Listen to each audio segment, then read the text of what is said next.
Republican State Senator and Senate Education Chair Brandon Creighton of Conroe. Thank you so much for joining us. We appreciate it. It's good to be with you. So, the first question really is, what did you make of UT's response to the protests in Austin? Well, I think the University of Texas did the best that they could, right? I mean, their goal and the overall effort to keep students safe in a week that is a finals week, a period of days where students are on campus in a learning environment to make progress for the finality of their entire semester. There were protesters and active, flyers circulating around campus to encourage. What it said on the flyer was to energize comrades to come together to occupy the South Lawn. And I think that the University of Texas did the best that they could to make sure that students were safe. What do you say to those who say UT went too far when it called in state troopers?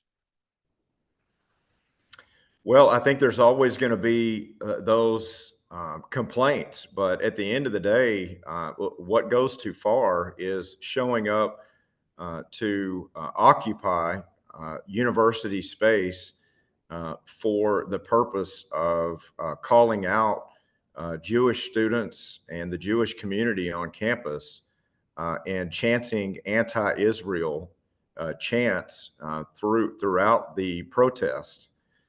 And an effort to absolutely duplicate and repeat what happened at Columbia University just a few days before is just unacceptable. So there will always be the statements made about chilling free speech, but at the end of the day, this anti-Israeli and pro-Hamas, pro-Palestinian effort to occupy the university campus during finals week is just unacceptable. And taxpayers of Texas are not going to fund that kind of hate speech.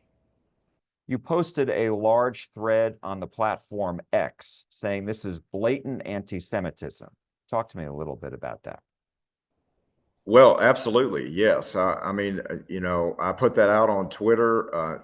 It's very clear through the chants and the comments and the statements that were made on campus among those that were organizing and leading these protests that the anti-Semitism was blatant.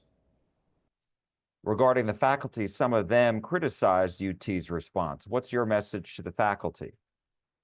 Well, I think many of those faculty members organized their quote unquote comrades to join them on the South Lawn for the purpose of occupying the university.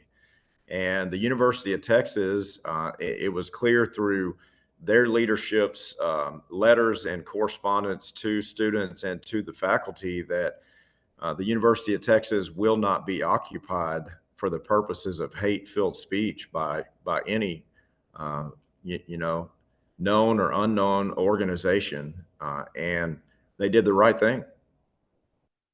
Travis County dropped all of the charges against the protesters. So what do you make of that? Well, I don't think that that's much of a surprise to the rest of Texas that judges in Travis County or the district attorney, for that matter, may not follow through on prosecution for the citations that were written and the arrests that were carried out. But at the end of the day, they served time in jail where they belonged. And I think if there were students on campus that were participating in that organized effort to create chaos and certainly to make the Jewish community on campus feel as unsafe and unwelcome as they were working to accomplish those very goals, I think that the students should be expelled for that kind of conduct. So the University of Texas will work its way through some of those measures, but I'm not surprised at all that they were let out of jail by local judges in Travis County. And my last question to you, Senator, is on your post on X, you also talked a little bit about DEI and how it relates to the protests. Can you explain that, please? Well, I mean, it's no surprise that many involved in these protests were also DEI unit employees and sympathizers, right? Those that have used DEI for years and years, diversity, equity, and inclusion units on campus to, you know, in a weaponized way that it ultimately ends up being discriminatory. So, you know, how inclusive is it to organize a rally on campus that is anti-Semitic at its very nature and is designed to make Jewish students feel, and professors and faculty that are Jewish feel unsafe and unwelcome? So, you know, at the end of the day, there are those that are going to try to reconcile inclusivity within those two different goals and approaches, but it's impossible. And it's just another example of how discriminatory DEI across the state on our university campuses has effectively worked to hurt other communities on campus. And that's why we've worked as hard as we have to ban it overall. That's why the University of Texas made its announcements just a few days ago to remove 60 positions under DEI, and more universities across the state will be announcing very similar measures and moves. Republican State Senator and Senate Education Chair, Brandon Creighton of Conroe. Thank you so much. We appreciate it. Yeah, thank you. Appreciate you.